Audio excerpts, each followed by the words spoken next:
से रिज्वाइन कर लेना। ओके, हेलो एवरीवन, सभी को फिर से गुड इवनिंग। तो जैसा आप सभी को पता है, हमने लास्ट क्लास में चैप्टर नंबर 3 कंप्लीट किया था, दो चर वाले रैखिक समीकरण युग्म। ये हमारा कंप्लीट हो चुका है, सारे क्वेश्चन हमने कवर कर लिए थे। आज का क्लास क्या है हमारा, तो आज हम लोग चैप्टर 4 पर नहीं जा रहे हैं, आज हम लोग कुछ रिवीजन कर रहे हैं। ठीक है, कुछ रिवीजन करेंगे, कुछ इंपॉर्टेंट क्वेश्चन डिस्कस करेंगे। कुछ भी आपका डाउट रह गया तो डाउट पूछ लेना। ठीक है, तो मोस्टली जो आपके एग्जाम में जिस टाइप के क्वेश्चन पूछे गए हैं उस टाइप के क्वेश्चन करेंगे। कुछ जो रह गया है, जो हमने एनसीईआरटी बुक में है मेंशन, जो नहीं किया था उसको डिस्कस करते हैं। तो सबसे पहले इस चैप्टर को स्टार्ट कहाँ से करें? इस चैप्टर को सबसे पहले तो ये ध्यान देना चाहिए आपको कि ये दो चर वाले रैखिक समीकरण युग्म की बात की गई है। तो अभी मैं युग्म के पहले एक समीकरण लिख रहा हूं। मुझे बताइए, दो चर वाले रैखिक समीकरण का व्यापक रूप कौन मुझे बताएगा माइक ऑन करके? व्यापक रूप बताओ। a dash x plus b dash x plus c ये डैश डैश क्या लिख रहे हो? ax square plus bx plus c बराबर 0। यहाँ पर स्क्वायर क्यों आया? द्विघात तो आपने बता दिया। ठीक है, मैं क्या बोल रहा हूँ, देखो यहाँ पर चैप्टर, यहाँ देखो, दो चर वाले रैखिक। ठीक है, यहाँ पर दो चर होना चाहिए, रैखिक होना चाहिए।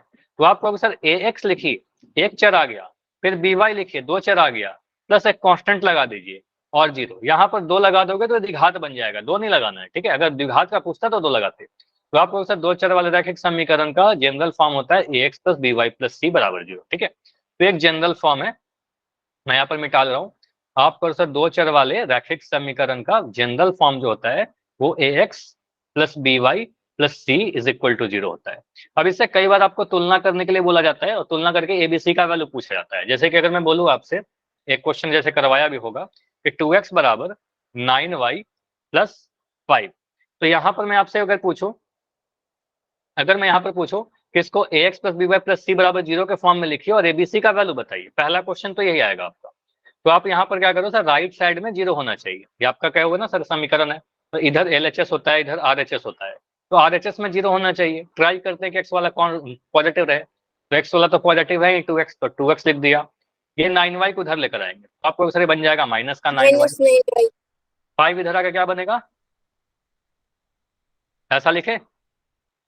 ठीक है, तो आप यहाँ से क्या कहोगे सर, ax abc का वैल्यू अगर आपसे पूछे तो आप इसी को तुलना करोगे ax plus by plus c बराबर 0 से। तो यहाँ बताइए a का वैल्यू कितना आएगा? x का गुणांक को a कहते हैं, तो x का गुणांक यहाँ पर 2 दिख रहा है। b क्या है आपका?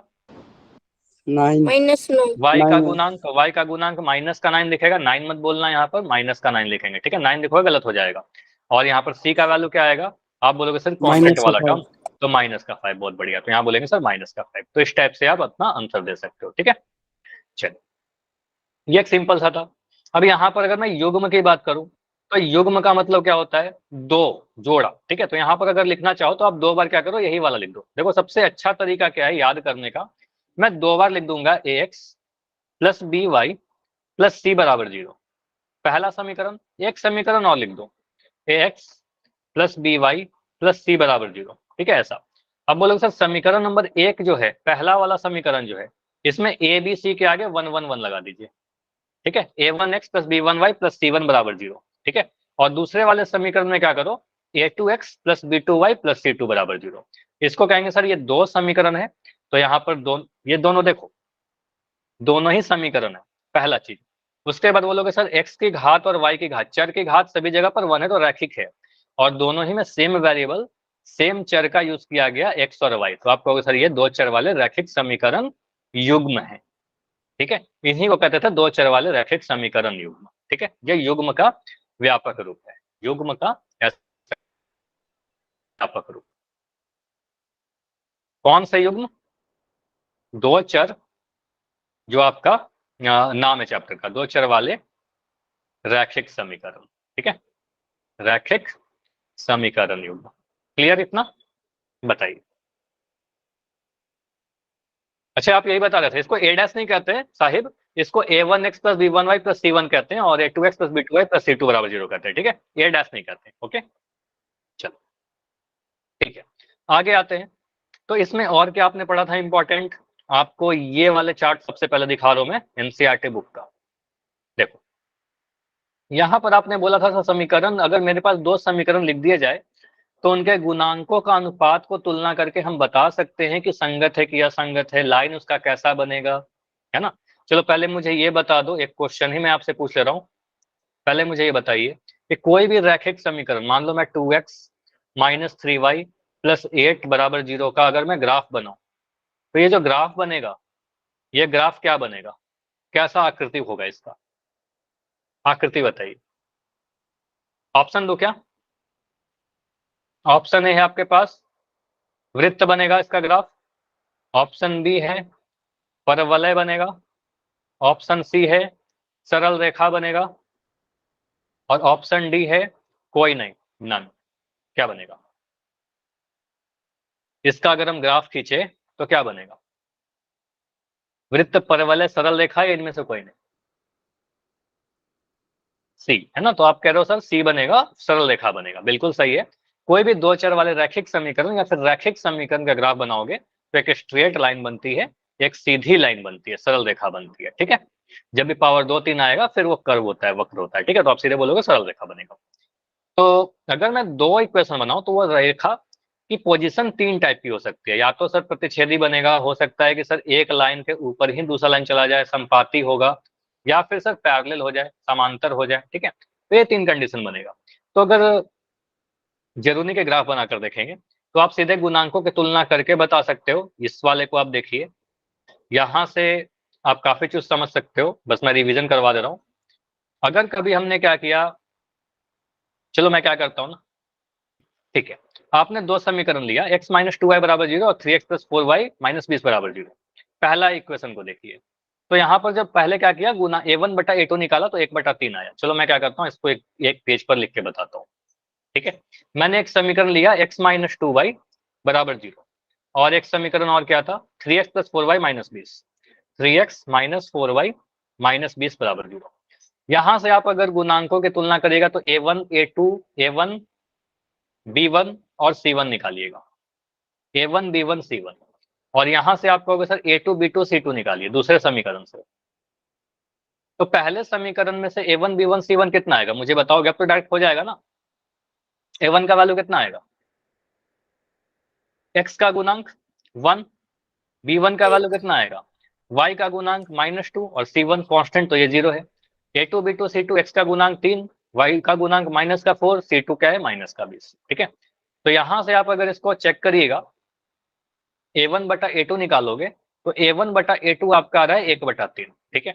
b1 बटा b2 जब निकालोगे तो ये आपका मिल गया -2 बटा -4, तो ये आ गया 1/2। फिर आपको दिख रहा सर a1 बटा a2 1/3 आया, b1 बटा b2 1/2 आया, तो आपको c1 बटा c2 निकालने की जरूरत भी नहीं है, ठीक है। आप कह सकते हो सर a1 बटा a2 जो है वो b1 बटा b2 के बराबर नहीं है, और a1 बटा a2 अगर b1 बटा b2 के बराबर नहीं होता तो ऐसे वाले समीकरण को क्या कहते हैं बताइए, इस युग्म को क्या कहते हैं, प्रतिच्छेदी, ठीक है। तो आप जो भी बोल रहे हो पहले मैं लिख दे रहा हूँ, आपको इसका लाइन बनाएंगे तो एक दूसरे को काटेगा एक बिंदु पर, इसको कहेंगे प्रतिच्छेदी, ठीक है, प्रतिच्छेदी रेखा बनेगी। और क्या बोल सकते हैं, एक जगह पर काटेगा तो कितना हल होगा, एक हल, एक एक द्वितीय हल हल। होगा, एक अद्वितीय हल, बढ़िया। अच्छा संगत भी किसी ने बोला, एक अद्वितीय हल, और एक हल है तो इसको संगत कहेंगे, तो बस इतना चीज आपको लिखना है। तो सर इसको संगत कहेंगे, एक अद्वितीय हल होगा और ये प्रतिच्छेदी रेखाएं बनेंगी, ठीक है। तो ये चीज हमने देखा। उसके बाद अगर मैं ऐसा कुछ ले रहा हूँ, दूसरे वाले एग्जाम्पल को देखिए, दूसरे वाले एग्जाम्पल में दिख रहा है sir 2x plus 3y minus 9 बराबर 0, और यहाँ है 4x प्लस 6y माइनस 18 बराबर 0। इन दोनों में मैंने क्या किया, a1 बटा a2 आया तो 2/4 लिखा, ये b1 बटा b2 लिया तो 3/6 आया, ठीक है, और c1 बटा c2 लिया तो -9/18 आ रहा है। तो 2/4 भी देखो, मैंने कहा 2/4, तो 2/4 कितना आ जाएगा, 1/2 के बराबर, 3/6, तो 3/6 भी 1/2 के बराबर आएगा, और -9/18 करेंगे तो -9 बटा -18 भी माइनस से माइनस कैंसिल होके एक दूनी, ठीक है, दो बार में कट गया। तो आप करो सर a1 बटा a2 b1 बटा b2 और c1 बटा c2 तीनों ही क्या है आपस में बराबर है, ठीक है। तो यहाँ पर देखिए तीनों अगर आपस में बराबर हो जाएंगे तो ऐसे वाले को क्या कहते हैं, संपाती रेखा बन जाएंगी सर। संपाती रेखा के भी अनेक हल होते हैं, तो इसके अपरिमित रूप से अनेक हल होंगे क्योंकि अनेकों बिंदु पर काटेंगे। और इसको क्या बोलेंगे, संगत या असंगत? संगत। कैसा संगत? एक चीज और बता दूं, आश्रित। आश्रित संगत। ठीक है, तो ये ध्यान रखिएगा कि आश्रित वाला वर्ड भी आ सकता है आपके एग्जाम में। ठीक है, आश्रित संगत। और अगर कभी ऐसा सॉल्व करें, मान लो एक इक्वेशन में ऐसा लिख रहा हूँ, इक्वेशन या कंडीशन लिख दे रहा हूँ, a1/a2 जो आया वो b1/b2 के तो बराबर आया, लेकिन c1/c2 के बराबर नहीं आया। तो इस केस से क्या समझते थे? समांतर लाइनें। समांतर लाइन हो जाएगा। बढ़िया, पहला कंक्लूजन कि सर ये समांतर लाइन बनेगा, कोई हल नहीं होगा। बढ़िया, हल नहीं होगा और असंगत बनेगा। ठीक है, असंगत बनेगा। बहुत बढ़िया, तो समांतर होगा, हल नहीं होगा और असंगत बनेगा। जैसे कि ये लास्ट वाला एग्जांपल आपको दिख रहा होगा, तो यहाँ पर आपने देखा कि a1/a2 जब निकाला गया तो 1/2 आया, b1/b2 निकाला तो 2/4 आया, ये भी 1/2 ही है। ठीक है, लेकिन c1/c2 देखिए 1/3 आ रहा है, 4 3 12 आ रहा है ना। तो आपको सर यहाँ पर a1/a2 तो b1/b2 के बराबर था, लेकिन ये c1/c2 के बराबर नहीं था, तो इसलिए समांतर रेखाएं हैं और इसको हम असंगत कहते हैं क्योंकि इसका कोई हल नहीं होता। ठीक है, तो इतनी चीज आपको ध्यान रखनी। तो ये कंडीशन बस ध्यान रखिएगा, तीनों ही कंडीशन आपको क्लास में मैंने बता रखा है। ठीक है, हो सकता है कि सीधे कंडीशन से क्वेश्चन पूछा जाए, हो सकता है कि आपको एक इक्वेशन देकर पूछा जाए। बताओ, इतना सारा चीज क्लियर है क्या? बताओ, इतना क्लियर तो वाई यस सर। कोई भी डाउट है तो अपना डाउट पूछ लीजिए। ठीक है, तो ये आसान था। ठीक है, कंडीशन वाला तो आसान है। सेकंड तरीका क्या होता है ये चीज देखने का, ग्राफ बना लेंगे, लेकिन ग्राफ बनाने के लिए बोला नहीं जाता है जनरली। आगे आते हैं, आपका और इंपॉर्टेंट क्या है, देखो अब हम सीधे आते हैं समीकरण को हल करने पर। जैसे आपको यहाँ पर दिखेगा, चलो मुझे कुछ क्वेश्चन का आंसर करके बताओगे हल करने के पहले। मैं यहाँ पर एक क्वेश्चन दे रहा हूँ, ये क्वेश्चन मुझे इंपॉर्टेंट लग रहा है, जो आपके एग्जाम में आ सकता है, शायद ऐसा क्वेश्चन मिस हुआ था। चलो ये क्वेश्चन आप देखिए, इस वाले को।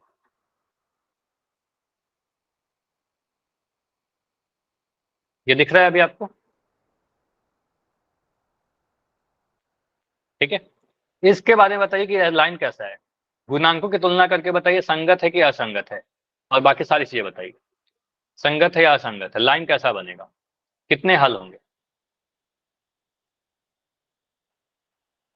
आप समीकरण को चेंज करिए। ठीक है, जब भी ऐसा बट्टा वाला दिखेगा ना, समीकरण को चेंज कर दो। तो सेकंड वाला इक्वेशन तो बहुत बढ़िया है, ये तो बहुत बढ़िया है, सारा सीधे सीधे मुझे दिख रहा है, लेकिन मुझे पहला वाला जो समीकरण है वो बढ़िया नहीं लग रहा। ठीक है, तो पहले वाले समीकरण को थोड़ा चेंज करते हैं। तो पहला समीकरण क्या दे रखा है, 3/2 x प्लस 5/3 y बराबर 7।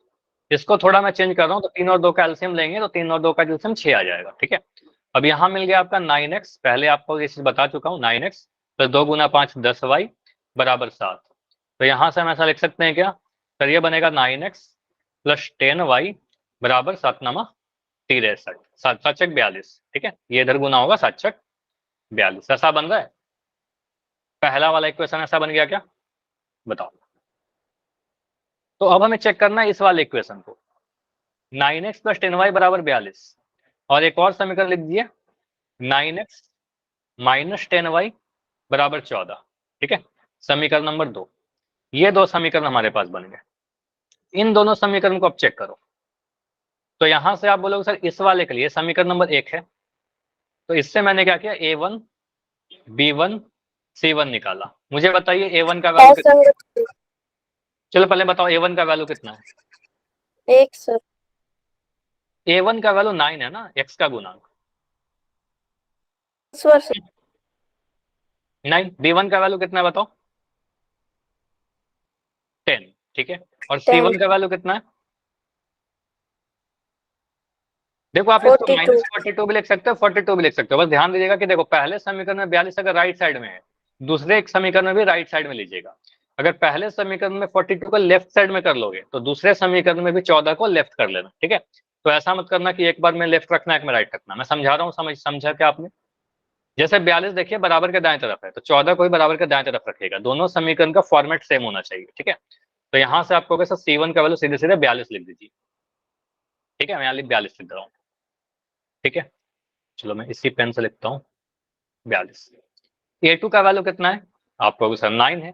B2 का वैल्यू कितना है, माइनस का 10 है। और C2 का वैल्यू कितना है, 14 है। A1 बटा A2 का वैल्यू आप लोग बताओ कितना आ रहा है। A1 बटा A2 9/9। 9/9। और 9/9 कहने का मतलब 1 हो जाना, ठीक है। अब मैं बोल रहा हूँ कि B1 बटा B2 कितना आ रहा है, 10/10। 10/9, 10 बाई माइनस है माइनस सर। 10। यहाँ पर माइनस का 10 है, B2 देखिए माइनस का 10 है, तो कहोगे सर 10 बाई माइनस का 10, और ये -1 आ गया। तो यहाँ से बताओ A1 बटा A2 जो है वो क्या B1 बटा B2 के बराबर आया, नो सर। बराबर आया, बोलोगे नहीं बराबर नहीं आया। एक माइनस साइन का अंतर आ रहा है, एक पॉजिटिव आ रहा है, एक नेगेटिव आ रहा है। तो ये A1 बटा A2 B1 बटा B2 के बराबर नहीं आया, मतलब प्रतिच्छेदी रेखा। बाकी सारा चीज आप सोच लो, जो भी एग्जाम में पूछेगा बता देना। प्रतिच्छेदी रेखा, प्रतिच्छेदी रहने का मतलब एक अद्वितीय हल, एक है। और एक अद्वितीय हल करने का मतलब संगत, ठीक है, संगत। तो सारी चीज बता दिया हम लोगों ने, ठीक है। तो ऐसे क्वेश्चन भी आपके एग्जाम में पूछे जा सकते हैं, जहां पर इस टाइप से बट्टा में क्वेश्चन इक्वेशन लिख के दे दिया जाए, ठीक है। तो ये भी प्रैक्टिस कर लीजिएगा, एनसीईआरटी का तो हर एक क्वेश्चन करिएगा, और कोई भी डाउट होगा तो पूछिएगा। अब आगे मैंने कुछ बीजगणितीय विधि से सॉल्व करने के लिए सिखाया था, बीजगणितीय विधि से। अब मुझे बताओ, बीजगणितीय अलजेब्रिक मेथड से सॉल्व करने का मैंने कितना मेथड आपको सिखाया समीकरण को हल करने का, बताइए। टोटल कितना मेथड है, 2 मेथड। पहला प्रतिस्थापन और दूसरा विलोपन, ठीक है। अब यहाँ पर मैं कुछ क्वेश्चन ले रहा हूँ। अब आपको एग्जाम में जनरली बोला नहीं जाता है कि प्रतिस्थापन से सॉल्व करो या विस्थापन से सॉल्व करो, है ना। आपको जो भी मेथड बढ़िया लग रहा हो उस मेथड से आप कर लीजिए, ठीक है। चाहे आप प्रतिस्थापन से करो चाहे विलोपन से करो, उससे कोई भी फर्क नहीं पड़ेगा आपके एग्जाम। तो मैं जो क्वेश्चन ले रहा हूँ यहाँ पर आपके एक्सरसाइज का ही कुछ क्वेश्चन ले रहा हूँ, जैसे कि ये देखो, इसमें काफी सारे क्वेश्चन तो डिस्कस कर रखा है मैंने। समीकरण नंबर, पहला ही क्वेश्चन से स्टार्ट करते हैं, ठीक है। फर्स्ट क्वेश्चन को लेते हैं, बहुत ही आसान क्वेश्चन है। चलो इसको आप सॉल्व करिए,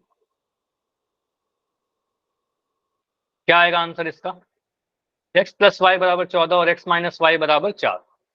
देखो मैं इस क्वेश्चन को दोनों ही मेथड से आज करके दिखाऊंगा, ठीक है, प्रतिस्थापन से भी और विलोपन से भी, और देखते हैं दोनों से आंसर सेम आता है कि अलग आता है, ठीक है। तो देखो, हाँ तो अच्छा, यहाँ मैं बस सॉल्यूशन पूछ रहा हूँ, एक्स और वाई का वैल्यू पूछ रहा हूँ, ठीक है, कि एक्स और वाई का वैल्यू क्या आएगा। हल करने का मतलब क्या होता है, एक्स और वाई का वैल्यू बताना। इस वाले को आप समीकरण नंबर 1 बोलोगे, इस वाले को समीकरण नंबर 2 बोलोगे, और पहले मैं यूज कर रहा हूँ प्रतिस्थापन विधि, ठीक है, मैं यूज कर रहा हूँ प्रतिस्थापन विधि। यहां पर देख रहा हूं प्रतिस्थापन विधि के द्वारा।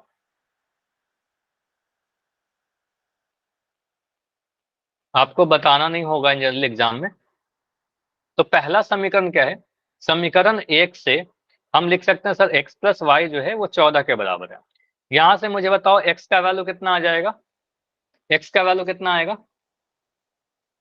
x बराबर 14 14, माइनस वाई। 14 minus Y. तो आपने बोला सर y को उधर कर दीजिए, 14 माइनस वाई आ गया, x का वैल्यू y के टर्म में लिख दिया। अब x का मान हम यहाँ पर देखो, ये समीकरण नंबर 1 से निकाला ना, समीकरण 1 का यूज किया, तो अब यह वाला मान हम समीकरण नंबर 2 में पुट कर देंगे, ठीक है, यह वाला मान समीकरण 2 में रख देंगे। तो आप कहोगे सर x का मान समीकरण 2 में रखने पर, अब यहाँ पर बोलते हैं समीकरण 2 से, समीकरण 2 से। तो समीकरण 2 का यूज करें तो क्या है, x माइनस वाई बराबर 4, x का मान आपका है 14 माइनस वाई, 14 माइनस वाई बराबर 14 माइनस वाई है ना। देखो x का मान आप बोलोगे सर ये जो x है, x का मान आपने रख दिया 14 माइनस वाई, ये वाला y तो था ही ना, तो ये y और ले लिया, ठीक है, बराबर 4। यहाँ से आपको मिलेगा माइनस का 2y, minus Y equal to minus का 2y बराबर 4 माइनस 14, ठीक है, 4 माइनस 14 कितना आ रहा है, माइनस का 10 आ रहा है। यहाँ से आपको सर माइनस का 2y जो है माइनस का 10 के बराबर है, तो माइनस से माइनस कैंसिल हुआ, y का वैल्यू 10/2 यानी 5 आ जाएगा, ठीक है। तो y का वैल्यू 5 आ गया। अब y का वैल्यू 5 यहाँ पर पुट कर दो समीकरण इस वाले में, यहाँ से x का वैल्यू आ जाएगा, तो x आएगा आपका 14 माइनस वाई, यानी 14 माइनस 5, तो ये आ रहा है 9। तो आप कह सकते हो सर x का वैल्यू 9 आ गया और y का वैल्यू 5 आ गया। क्लियर, x का वैल्यू 9 और y का वैल्यू 5 आ गया, है ना। अब इसी समीकरण को अगर मैं सॉल्व करना चाहूं, इसी समीकरण को मैं सॉल्व करना चाहूँ विलोपन विधि से, मान लो, ठीक है, सॉल्व होगा क्या बताओ? क्यों नहीं होगा, बिल्कुल होगा। मैं यही समीकरण ले लिया और मैं कह रहा हूँ इसी को विलोपन से सॉल्व करिए। आप कहोगे सर इसको समीकरण नंबर 1 मान लीजिए, इसको समीकरण 2 मान लीजिए। अब यहाँ पर मुझे क्या दिख रहा है सर, दोनों y जो पहले समीकरण और दूसरे समीकरण में y का गुणांक देखिए, एक में 1 है, एक में -1 है। जैसे देखो y का गुणांक क्या है, पहले समीकरण में 1 है, दूसरे इक्वेशन में y का गुणांक -1 है। तो आप करो सर गुणांक सेम दिया गया है और चिन्ह अलग अलग है, तो बस इन दोनों समीकरण को क्या करोगे आप, ऐड करोगे कि सब्ट्रैक्ट करोगे बताओ? y को ऐड गायब करेंगे करने के सर। लिए ऐड कर दोगे। आप करो सर इनको योग कर दीजिए, ठीक है। योग करने पर आप कहते हो सर सीधे क्या करें, जब भी ऐड करते हैं समीकरणों को तो कोई साइन चेंज नहीं होता, यहाँ y से y कट जाएगा, एक प्लस का y एक माइनस का y है, यहाँ पर x से x ऐड होगा और ये 14 + 4 आ जाएगा, 14 + 4। यहाँ से बोलेंगे सर 2x का वैल्यू जो है वो 18 के बराबर है, तो x का वैल्यू कितना आ जाएगा, 9 के बराबर आ गया। अभी देखिए आपने सॉल्व किया था तो x का वैल्यू 9 ही आया था, ऐसे भी x का वैल्यू 9 आ गया। अब x का वैल्यू 9 जो है समीकरण 2 में रख देंगे, ठीक है। x बराबर 9 समीकरण 2 या इक्वेशन 2 में रखने पर, समीकरण 2 में रखने पर, चाहे समीकरण 1 में रखिए चाहे 2 में रखिए, चलो मैं 1 में रख दे रहा हूँ, 1 में रख लो बेटर है, दोनों ही सेम है। 5 तो x + y बराबर 14 के बराबर है, तो x का मान आपका 9 है, 9 + y बराबर 4, 14 है ना, चलो यहाँ 14 लिखिए, 14, 14। तो y का वैल्यू कितना आएगा, 14 - 9 यानी 5। तो आप कह सकते हो x का वैल्यू 9 और y का वैल्यू 5 आया। समझ में आई चीज? ऐसे आंसर तो मोस्टली सभी ने बताया ही था चैट सेक्शन में, ठीक है। तो x का वैल्यू 9 और y का वैल्यू 5 आया, तो हमने सब्स्टिट्यूशन मेथड से सॉल्व कर लिया इसको। एक और इक्वेशन सॉल्व करें आपके बुक का, जैसे यहाँ पर ये सारे एग्जाम्पल तो मोस्टली मैंने कर रखे हैं, मैं थोड़ा एक वर्ड प्रॉब्लम देता हूँ। जैसे ये देखो, यहाँ पर एक क्वेश्चन मुझे दिख रहा है। अच्छा, संपूरक कोण आपको पता है क्या, संपूरक कोण मैंने पढ़ाया है, ये क्वेश्चन देखिए काफी इंपॉर्टेंट है। वे दोनों कोण जिनका योग 180 डिग्री हो। नाइस, बहुत बढ़िया। तो वह दो कोण हमेशा जोड़ा में होगा जिसका योग 180 डिग्री हो। जैसे ये क्वेश्चन देखो, एनसीईआरटी आपके बुक का ही है, इंपॉर्टेंट कर लेना। दो संपूरक कोणों में बड़ा कोण छोटे कोण से 18 डिग्री अधिक है, उन्हें ज्ञात करिए। तो यहाँ पर एक बड़ा इंपॉर्टेंट वर्ड यूज कर दिया गया, संपूरक, ये आपको दिया नहीं रहेगा। तो संपूरक कोण क्या होते हैं, ऐसे कोण, ये लिख लो, एग्जाम में नहीं लिखना होगा आपका, जिनका योग 180 डिग्री के बराबर हो, ठीक है, जिनका योग 180 डिग्री के बराबर हो। तो यहाँ पर आप एग्जाम में सॉल्व कैसे करोगे, मान लो ये क्वेश्चन आपके एग्जाम में आ गया, तो आप ऐसा लिखोगे, हल लिखना स्टार्ट करेंगे। माना दो संपूरक कोण या दो कोण x तथा y है, ठीक है। मान लिया कि x और y है, दो हमें नहीं पता था, तो आप क्या बोलोगे, संपूरक कोणों का योग कितना होता है 180, हमें पता है। तो आप लिख दीजिए x + y बराबर कितना, x + y बराबर 180 डिग्री, लिख सकते हैं ना। दो संपूरक कोणों का योग 180 डिग्री होता है, हम ऑलरेडी जानते हैं, ठीक है। अब यहाँ पर इक्वेशन दिया नहीं गया, इक्वेशन बनाना होगा आपको। इस वाले को बोल दो समीकरण नंबर 1। प्रश्न के अनुसार ऑल्सो आप कह सकते हो बड़ा कोण, दो संपूरक कोण में बड़ा कोण छोटे कोण से 18 डिग्री अधिक है। तो मुझे बताइए, मैं कह रहा हूं कि ए बड़ा है बी छोटा है, ए जो है बी से 5 वर्ष बड़ा है, तो ए और बी का अंतर कितना आएगा, 5 वर्ष। जितना बड़ा रहेगा वही आएगा ना, 5 आएगा। तो जो बड़ा कोण है छोटे कोण से कितना बड़ा है, 18 डिग्री अधिक है। तो मैं बड़ा कोण मान लेता हूँ एक्स को, छोटा कोण मान लेता हूँ वाई को, किसी को भी बड़ा ले सकते हो, चाहे एक्स को चाहे वाई को। तो एक्स को मैंने बड़ा ले लिया, तो एक्स में से वाई घटाएंगे तो कितना आएगा, ये बताओ यहाँ पर कितना आएगा, 18 18 आएगा। आपको पता है सर बड़ा कोण छोटे कोण से 18 डिग्री ज्यादा है, तो बड़े में से छोटा घटाएंगे तो 18 आ जाएगा, तो x - y बराबर 18 डिग्री आ जाएगा, ठीक है, 18 डिग्री आ जाएगा। तो ये इक्वेशन नंबर 2 बन गया। तो आपको क्या दिख रहा है, यहाँ पर दो इक्वेशन आ गया, दो वेरिएबल आ गया। इसको सॉल्व कर लेंगे जैसे अभी सॉल्व किया था, बताइए। बस इन दोनों को जोड़िए, इन दोनों को क्या करो आप, सीधे सीधे योग करिए, ऐड करिए, देखिए क्या आएगा। इन दोनों को हमें दिख रहा है y का गुणांक सेम है, तो सीधे सीधे ऐड कर दीजिए। आप कह रहे हो सर x और x को जोड़कर 2x मिल जाएगा, y से तो y कैंसिल हो जाएगा क्योंकि एक y है एक माइनस का y है। 180 और 18 को जोड़ने पर कितना मिल रहा है बताओ? 8, 8 है 9 और यहाँ पर 1, 198। क्लियर?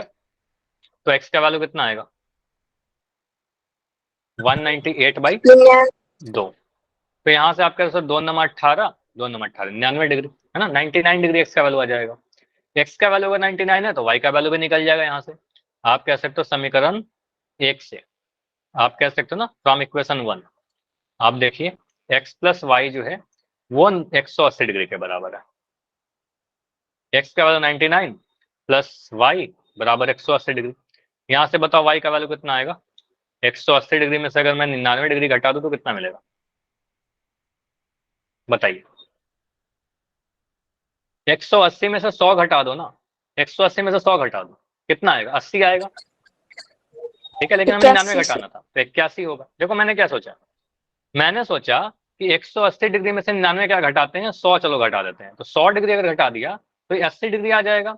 लेकिन हमें तो 99 घटाना था, हमें 99 घटाना था, 100 नहीं घटाना था।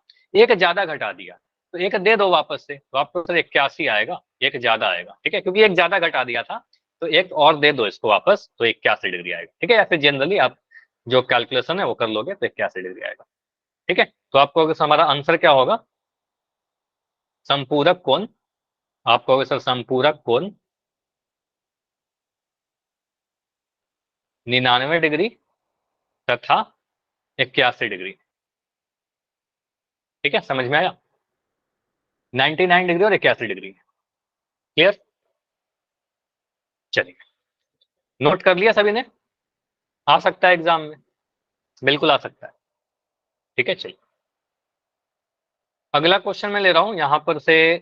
एक एज प्रॉब्लम कई बार आपके एग्जाम में आता है। ठीक है, जैसे ये क्वेश्चन देखिए, 5 वर्ष पश्चात वाला, सबसे लास्ट में जो दिख रहा है, इसको कहते हैं आयु पे संबंधित प्रश्न, एज पे रिलेटेड। ठीक है, एज वाला क्वेश्चन है, पढ़िए। अगेन इंपॉर्टेंट कर लो, क्या बोला गया है? 5 वर्ष बाद, सिचुएशन को समझिएगा, बिल्कुल आसान होगा। मैथमेटिक्स में क्या है, क्वेश्चन को पढ़ते जाइए, वो चीज करते जाओ, आंसर आ जाएगा, कुछ भी कठिन नहीं है। 5 वर्ष बाद मतलब बात कब की जा रही है? आज की बात की जा रही है? 5 वर्ष बाद की जा रही है? फ्यूचर की बात की जा रही है सर। ठीक है, 5 वर्ष बाद की। जैकब की आयु उसके पुत्र की आयु से 3 गुनी हो जाएगी। आज भी 3 गुना है क्या? आज भी 3 गुना है। देखो मैं एज के लिए ना बड़ा इंटरेस्टिंग चीज आपको बताता हूँ, कंफ्यूज मत करना। देखो मैं कह रहा हूं 2 बच्चा है, 2 भाई है, ए और बी। ए जो है बी से 5 वर्ष बड़ा है। ठीक है, ए जो है बी से 5 वर्ष बड़ा है। ए 5 वर्ष बड़ा है। कब? आज के डेट में। जब आज मैंने पूछा तो 5 वर्ष बड़ा है। 8 साल के बाद, अब क्या हो गया? 8 वर्ष बाद की मैं सिचुएशन पूछ रहा हूं। 8 वर्ष बाद मुझे बताइए ए बी से कितना वर्ष बड़ा रहेगा? 5 वर्ष ही बड़ा रहेगा या फिर 8 5 13 वर्ष बड़ा हो जाएगा? बताइए, बताओ। ऊंची रहेगा सर। वही रहेगा, क्योंकि अगर ये बड़ा हो रहा है, ए बड़ा हो रहा है, तो बी भी तो बड़ा हो रहा है, तो इनके बीच का जो अंतर रहेगा वो सेम रहेगा। इनके बीच का जो अंतर रहेगा वो सेम रहेगा। कैसा थोड़ी होगा कि अंतर डिफरेंस हो जाएगा। जैसे आप सोच लो ना, आपका कोई छोटा भाई होंगे, छोटे बहन होंगे, या बड़े भाई या बड़े बहन होंगे।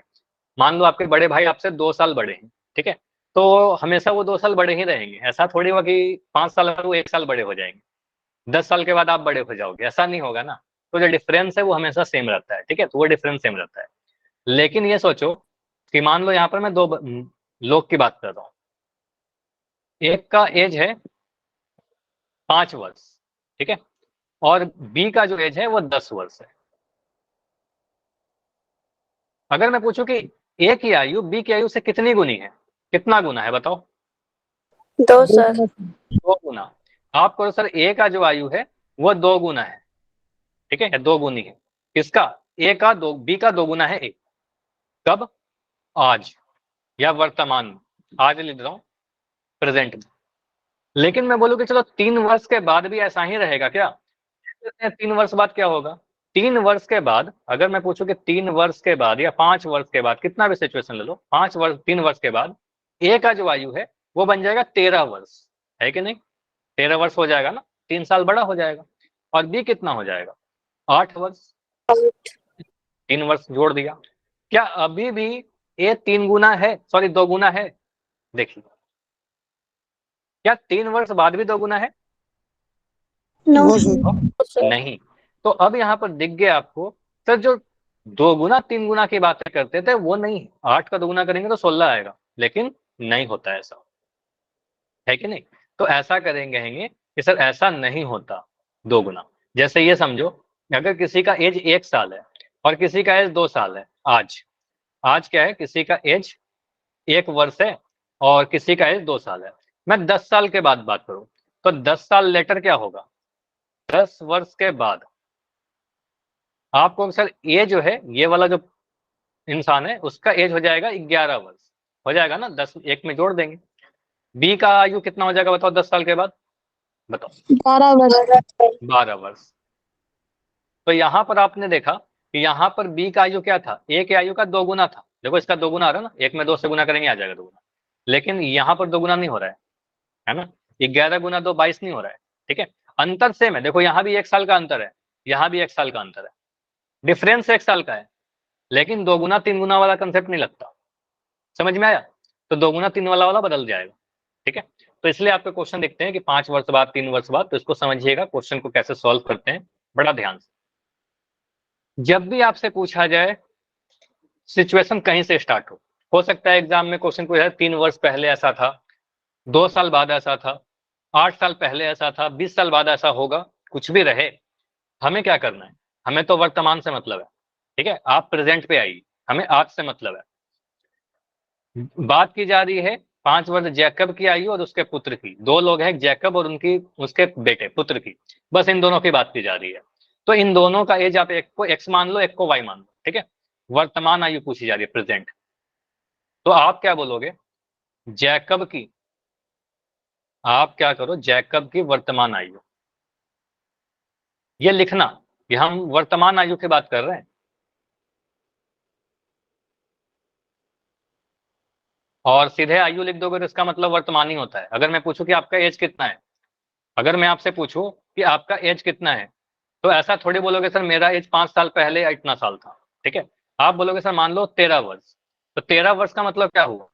आज आपका वर्ष 13 वर्ष है, मैं यही समझूंगा ना कि आज आप 13 साल के हो, है ना? तो अगर सिर्फ बोलते हो सर 13 वर्ष, मतलब आज की बताई जा रही है, तो वर्तमान छूट जाएगा तो कोई प्रॉब्लम नहीं है, लेकिन लिख देना जैकब की वर्तमान आयु कितना? एक्स वर्ष। पुत्र की वर्तमान आयु कितना मान ले बताओ? वाई वाई वाई मान लो, ठीक है? और वर्तमान ही मानेंगे, प्रेजेंट मानेंगे, एक्स और वाई मान लिया। अब इसके बाद सोचो, अब बात कब की किया गया है सर? 5 वर्ष बाद। तो 5 वर्ष बाद जैकब की आयु कितना होगा बताओ? बताओ। x plus 5 nice. तो 5 वर्ष बाद जैकब की आयु,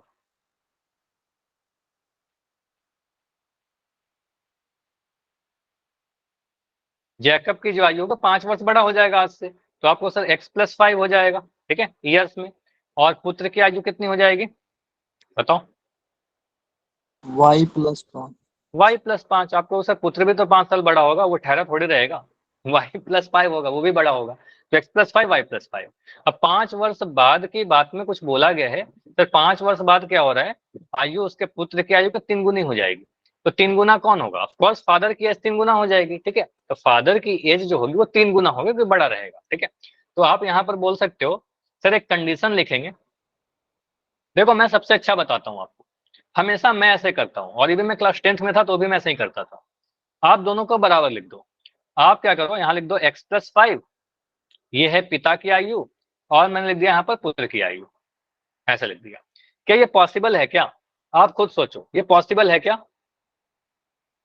बताओ। Yes. नहीं पॉसिबल No, कैसे sir. है? कभी पॉसिबल नहीं है कि सर दोनों बराबर कैसे हो सकते हैं, पॉसिबल नहीं है। पिता की आयु पुत्र की आयु के बराबर नहीं हो सकता, ठीक है। तो क्वेश्चन में बोला गया था कि पिता की आयु 3 गुनी है, तो आप हमेशा कंफ्यूज करते हो, यहाँ पर ये वाला पिता की है, यहाँ पर मैं फादर लिख दे रहा हूँ, ठीक है, और ये वाला सन है, समझाने के लिए बस लिख रहा हूँ। तो पिता की आयु 3 गुना है, तो आप यहाँ पर कई बार ऐसे लगा देते हो 3, तो इससे गलत हो जाता है हमारा सॉल्यूशन, ठीक है। तो आप क्या बोलो सर इनको बराबर करना है ना, तो सन को 3 गुना करिए आप। तो 3 गुना किसे करना पड़ेगा? सन को 3 गुना करेंगे तब तो बड़ा बराबर होगा। मान लो अगर मैं यहाँ पर 2 चीज बना रहा हूँ, एक मैंने ये लिया और एक मैंने ये लिया, मैं कह रहा हूँ ये हमारे 20 सेंटीमीटर लंबा है और ये 10 सेंटीमीटर लंबा है। अगर मैं दोनों को बराबर करना चाहूं तो छोटे वाले को 2 गुना करेंगे ना, बड़े वाले को 2 गुना कर देंगे तब तो और बड़ा हो जाएगा, है कि नहीं? अगर मुझे दोनों को बराबर करना हो तो मैं छोटे वाले को 2 से मल्टीप्लाई कर दूं तो ये और बड़ा हो जाएगा और दोनों बराबर हो जाएंगे। समझ में आ रहा है ये बात? बताइए, ये क्लियर हो रहा है? तो आप यहाँ पर किसको 3 से गुना करोगे, बस इसके लिए इतनी चीज बता रहा हूँ, ठीक है। तो आप बोलोगे सर यहाँ पर सन को 3 से गुना कर दीजिए, बेटे को 3 से गुना कर दीजिए, तो यहां से मिल जाएगा आपका एक इक्वेशन, ठीक है। तो बेटा को 3 से मैंने गुना कर दिया, पुत्र की आयु को 3 को गुना कर दिया, तो दोनों बराबर हो जाएंगे, ठीक है। चलिए तो अब आयु दोनों के बराबर हो जाएगा, तो यहां से आपका मिलेगा सर x+5, एक इक्वेशन बना लो, x+5 बराबर 3y+15, 3y+15। यहां से इक्वेशन क्या बन जाएगा, x माइनस 3y बराबर 15 माइनस 5 10। ये समझ में आया क्या? बताओ, ये समझ में आया? सर एक बार और रिपीट करना। Yes, चलो sir. चलो मैं इसको ना यहाँ पर से और थोड़ा एक नए पेज पर समझाता हूँ, ठीक है। अब समझना ये चीज, ये नहीं समझोगे तो फिर प्रॉब्लम होगा क्वेश्चन में, ठीक है। समझो, मैं कह रहा हूं ए बी का 5 गुना है। अब आप लोग आंसर कीजिएगा, ऑप्शन ए है आपके लिए ए बराबर 5b, ऑप्शन बी आपके पास 5a बराबर b। क्या लिखना सही होगा? इन्हीं में कंफ्यूज करते हो आप, बताइए। ए बी का 5 गुना है, ए सर। ये होगा ना। आप क्या करो, देखो सबसे बेस्ट में क्या करता हूँ, छोड़ो दोनों को बराबर कर लेते हैं, ए बराबर बी मैंने लिख दिया, लेकिन ऐसा नहीं है, मैंने लिखा है लेकिन अभी सही करेंगे इसको। तो आप कहोगे सर क्या है, ए बी का 5 गुना, ए 5 गुना है, तो आप क्या करो बी को 5 गुना कर दीजिए ताकि दोनों बराबर हो जाएं। तो आप कहो सर यहाँ पर बी को 5 से गुना कर दीजिए, ए बराबर 5b हो जाएगा। मैं लिख रहा हूँ 2, यहाँ लिख रहा हूँ 10, कौन सा 5 गुना है? 10 5 गुना है ना, तो जब 2 में अगर मैं 5 से गुना कर दूंगा तो दोनों बराबर हो जाएंगे। ऐसा थोड़ी करेंगे कि 10 को 5 से गुना कर देंगे, जो छोटा है उसको गुना करिए ना। अगर मैं कह रहा हूं कि ए बी से 3 कम है, ठीक है, समझिए, ए बी से 3 कम है, मैं क्या कर दिया, ए बराबर बी कर दिया, ठीक है। अब चलो मैं ऑप्शन देता हूं आपको, ए बराबर b-3 या b बराबर a-3, क्या लिखना सही होगा, ऑप्शन ए या ऑप्शन बी? ये सोच के बताओ क्या लिखना सही होगा, सही क्या होगा? देखो ए कम है, ठीक है, तो आप देखो यहाँ पर क्या करोगे, बी कर रहे हो ना, देखो तो मैं सबसे अच्छा मैं जो बता रहा हूँ ना ये करो आप, ए और बी को बराबर कर दो। आप लिखो सर ए जो है मैंने बी के बराबर लिख दिया, कम कौन है, ए जो है बी से 3 कम है, तो बी को, ए कम है तो बी को और कम कीजिए ना, तब जाके दोनों बराबर होंगे। दोनों को बराबर करने के लिए आप क्या करोगे, बी को कम कीजिए। अगर मान लो आपने ए को कम कर दिया, a-3 कर दिया, तो ए तो पहले से कम था और आपने और कम कर दिया, तो दोनों बराबर कैसे होंगे, है ना? दोनों बराबर हो सकता है क्या? समझ में आ रहा है कि ए तो पहले से कम था, आप और कम कर रहे हो, तो दोनों बराबर कैसे होगा? दोनों बराबर नहीं होगा। हमें क्या करना है, दोनों को बराबर करना है और ए और बी को बराबर करना है। तो आपको सर यहाँ पर क्या करो, बराबर करने के लिए बी को कम कर दीजिए, तो बी में से 3 घटा दीजिए, देखिए दोनों बराबर हो जाएगा, है कि नहीं? ठीक है, जैसे मैं एग्जाम्पल दे रहा हूँ, मैं लिखा 10 और यहाँ पर 13, 10 13 से 3 कम है, आप कहाँ पर 3 घटाइएगा कि दोनों बराबर हो जाए? आप कहोगे सर 13 में से 3 घटाइए, बड़ा वाला में से 3 घटाइए ना, तो दोनों बराबर हो जाएंगे। समझ में आया? 13 बड़ा वाला में से और कम कीजिए ताकि दोनों बराबर हो जाए, क्योंकि हमेशा बीच में बराबर का साइन लगाते हैं। ये चीज क्लियर हुआ क्या? यस ये क्लियर सर। हुआ? चलिए, यस सर। तो इसी टाइप के क्वेश्चन वही चीज कर रहा था। यहाँ पर मैंने वही किया, मैंने बोला सर फादर और सन को बराबर लिख दो। सबसे पहले मैं ऐसे लिखूंगा, x+5 जो है y+5 के बराबर लिख दिया। लेकिन मुझे पता है कि ये गलत है, क्योंकि फादर 3 गुना है, पिता 3 गुना है। तो आप कहोगे सर बेटे को 3 गुना कर दीजिए, पुत्र की आयु को 3 गुना कर दीजिए। तो आप कहोगे सर y+5 को 3 गुना कर दीजिए, यहाँ से दोनों बराबर हो जाएंगे, दोनों का एज, ठीक है। तो आप कहोगे सर यहाँ से आ जाएगा x+5 बराबर 3y+15, 3 को गुना किया अंदर, x-3y बराबर 10, ठीक है। 15 में से 5 घटाया तो एक समीकरण बन गया हमारे पास x-3y बराबर 10। एक इक्वेशन तो ये आ गया। उसके बाद और क्या बोलेगा? हमारे पास तो 2 समीकरण होना चाहिए तभी तो सॉल्व होगा। और भी कुछ दिया होगा। अच्छा, यहाँ पर बोला गया ना 5 वर्ष पूर्व, 5 साल पहले की बात की गई है। तो जैकब की आयु पुत्र की आयु के 7 गुनी थी। अच्छा, 5 वर्ष पहले ऐसा था कि 7 गुना था? आपको पता है कि 7 गुना 3 गुना कॉन्स्टेंट नहीं रहता, बदलते रहता है। तो आप यहाँ पर लिख दो 7 वर्ष पूर्व। तो हम 7 वर्ष पूर्व की बात कर लेते हैं। ये 7 वर्ष पहले क्या रहा होगा? मुझे बताइए जैकब की आयु कितनी रही होगी 7 साल पहले? x-5। अच्छा, 5 वर्ष पहले बोला गया था ना, ठीक है, 5 वर्ष पूर्व। प्रेजेंट में आपने x बोला था तो 5 वर्ष पहले तो x-5 हो जाएगा, 5 साल कम रहेगी ना, x-5 हो जाएगा, ठीक है, इतना वर्ष। और पुत्र की आयु कितना हो जाएगी? प्रेजेंट में y है तो y में से 5 घटा दो, y-5। अब यहाँ पर बोला गया है फादर जो है वो सन के बराबर नहीं है, फादर जो है सन का 7 गुना था, ठीक है। तो सन को 7 गुना कर देंगे, फादर सन का 7 गुना था, ताकि दोनों का एज बराबर हो जाए। तो ये रफ में मैंने समझा दिया।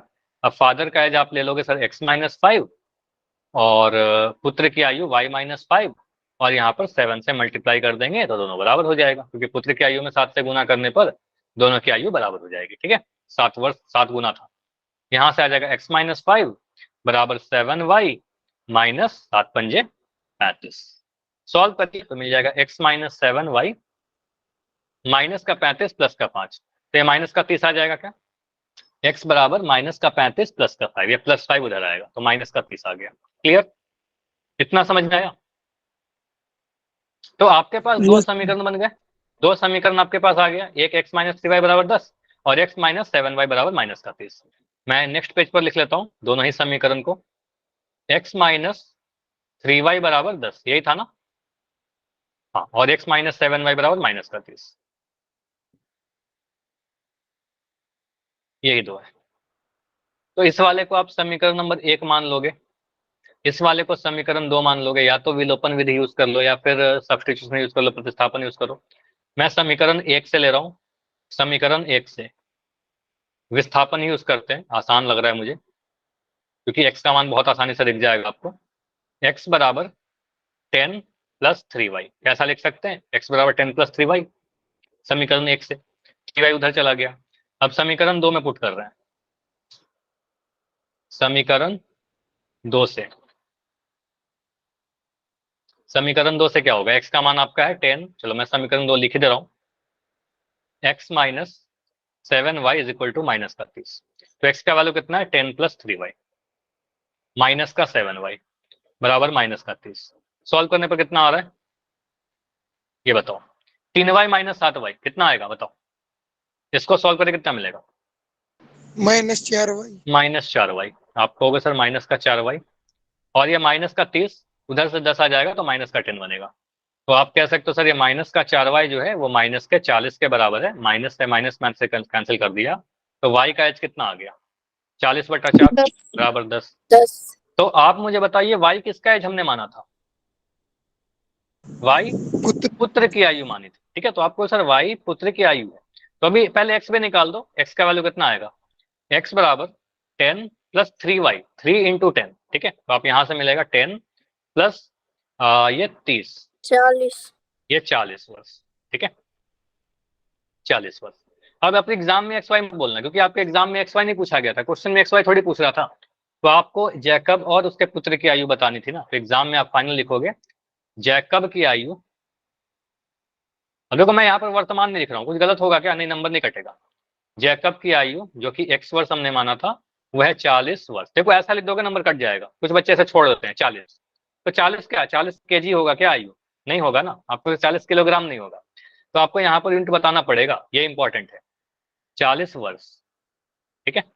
और अगर मैं पूछूं कि पुत्र की आयु कितना, तो पुत्र की आयु आपको पता है 10 वर्ष, वाई है ना, पुत्र की आयु 10 वर्ष। क्लियर, समझ में आया? तो ऐसे क्वेश्चन भी कर लेंगे हम लोग अगर एग्जाम में आता है कभी, तो बताइए।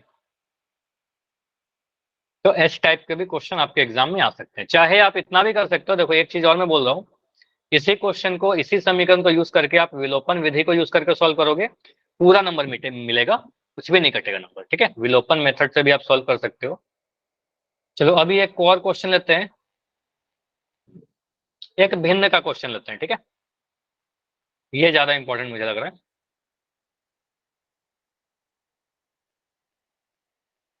क्वेश्चन नंबर आपका इस एक्सरसाइज का 5 नंबर देखो।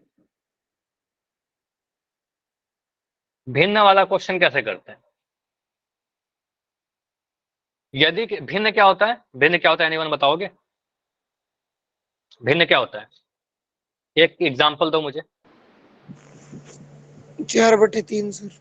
4/3, 3/8, 13/2 है ना, ये सारे भिन्न है। ठीक है, तो पूर्ण का कुछ भाग कहते हैं, आधा, 1/तिहाई, 2/4 है ना, ऐसा कुछ।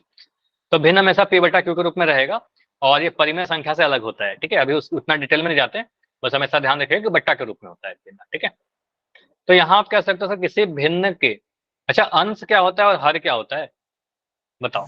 सर अंश वाला ऊपर वाला होता है और हर नीचे वाला।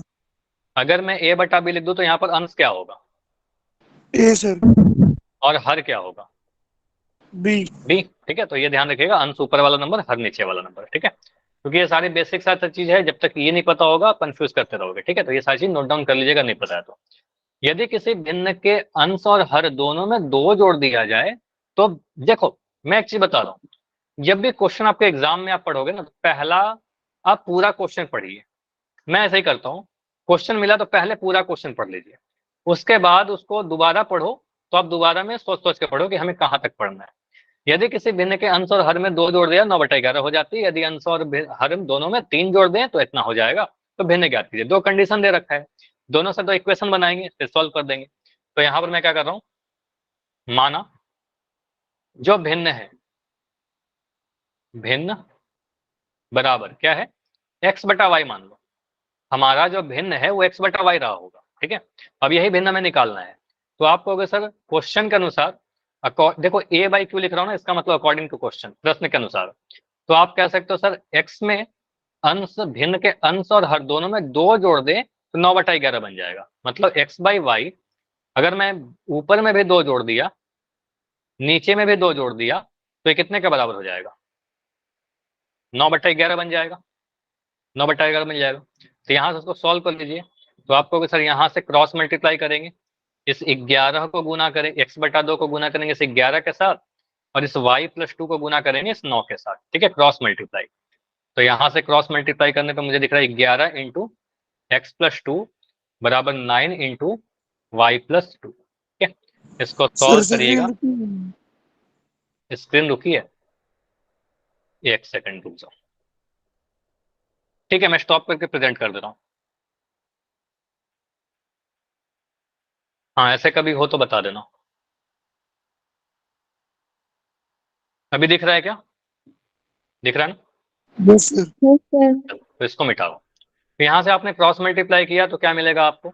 आपको मिलेगा सर 11 इंटू x+2। 11 को मैंने x+2 से गुना किया, और 9 को मैंने y+2 से गुना किया। तो यहाँ से आपको क्या मिल रहा है, 11x प्लस 11 दूनी 22। देखो कैलकुलेशन में कोई डाउट है तो बता दो। आई होप कि ये पता हो आपको, ये सारी चीज तो पता है। 11x माइनस 9y, 9y इधर आ गया, 18 माइनस 22, तो 18 इधर है, 22 उधर जाएगा, माइनस हो जाएगा। तो 18 माइनस 22 कितना मिलेगा? -4, -4। ऐसा लिख सकते हैं।